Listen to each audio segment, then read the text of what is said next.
بسم الله الرحمن الرحيم. السلام عليكم ورحمة الله وبركاته. قدوميها حزبك الوطني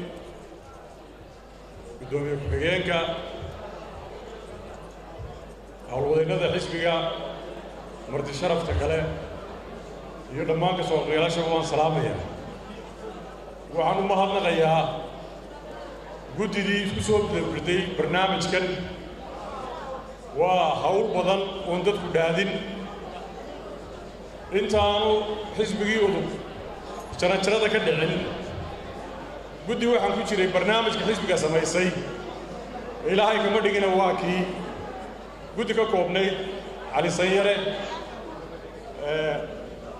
baar siciid faarax halkaa fadhida maxamed qaasim aniga iyo axmed shaqale ayaan leh hawsha qiimaheedaan garanayaa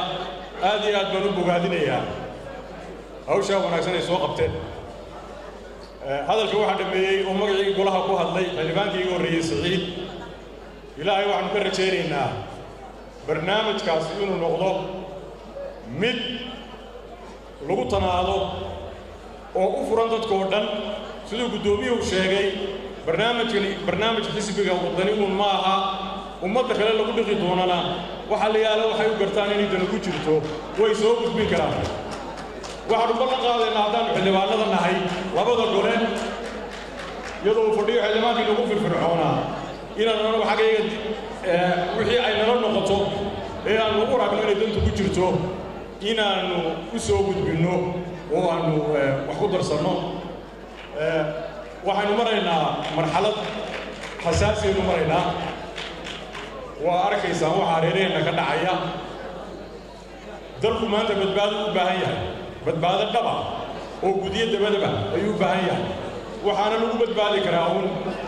xisbi dhisan oo hoggaankiisa iyo xukuumaddu dhali doonaaba ay isku xidhan yihiin oo talada la wada leeyahay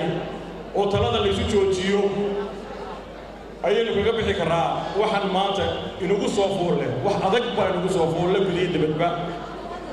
ilaahay doorashadaasi doorasho si xalaal ay nooga dhacda allaha ka dhigo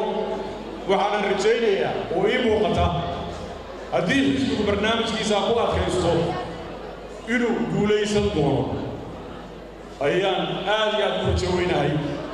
annana wixii tamar iyo tala ah aynu isla garab taagi karno waan isla garab taagaynaa xisbiga wadani xisbiga siyaasiga wadani ha noolaado jamhuuriyadda somaliland ha noolaato halkan baa lagu jiraa dee barbarkay ka baxdaa waa baqaleen markay la qaleen guushii way dhowdahay way idinka